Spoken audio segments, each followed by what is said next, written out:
Hello and welcome to Film Companion South. You're watching Not a Dolly Review. My name is Hriday Ranjan. This week's release is Cinema Bundy. Many years ago, when I was joining as a copywriter in an ad agency, my boss asked me, "What do you want to do in life?"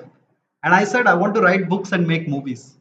My boss smirked and he said, "Everybody in India wants to make a movie and their parents want to write a book." That line has stayed with me all these years, and it surprisingly rings true even after all these years. There is something alluring about the world of cinema and its larger than life canvases. But what if the same is true for a bunch of guys in a world that is far removed from Netflix and Masterclass and Christopher Nolan and David Fincher? Veera is an auto driver who one day finds a camera that is left behind in his auto rickshaw in his village Gollapalli. Now, Gollapalli is an agricultural village, but they have been facing issues like intermittent rains and the youth leaving to the cities in search of work. Veera decides to make a movie with the camera that he has found, hoping that it would change the fortune of his village. Now, Cinema Bundy is not Lagan. When you see Veera assemble his team, you know that his dream is far fetched and quite unachievable. And yet, the director, Praveen Kandragula, keeps the proceedings extremely organic. Take, for example, the team that he assembles.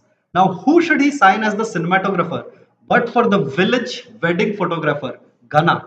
And who else to play the hero of the film except for the most stylish man in the village barber, Maridesh? Cinema Bundy's biggest strength is the fact that there is not even one familiar face in the entire film, and so you are sucked into the film's world immediately.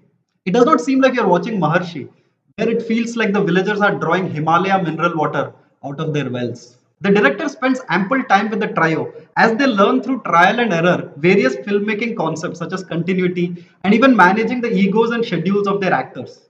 If you've ever tried making a short film, you'll instantly relate to their problems and these unique situations. I did wish the film had more laugh out loud moments, but the director spends his time with the trio so leisurely, merely meandering around the plot points. Even if some of these scenes seem repetitive, they add to the believability of the film's plot. Cinema Bundy is filled with wonderful characters.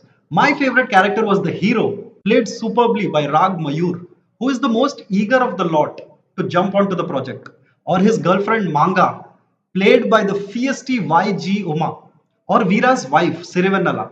The actors all fit the film's world like parts of a jigsaw puzzle. But the best of all the characters was the writer Tata. Like all of our films, the writer enthusiastically hops onto the set, but during the shoot, he is given the least work on the set. But even amidst all the humor, Cinema Bundy is also strangely touching. When Veera, played by Vikas Vashishta, goes fighting around with everybody in his village to achieve his crazy dream, it is through single minded determination. And when the film's climax finally plays, I was honestly moved.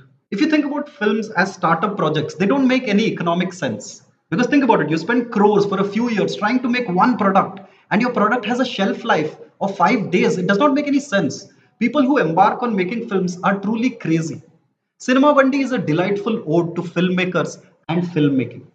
Do watch Cinema Bundy on Netflix. It is raw, it is funny, and it is touching. Thank you so much for watching our review. If you don't press the bell icon and subscribe to our channel, nothing will happen. Obviously, we are in the middle of a global pandemic, but we would feel really nice if you did. Thanks.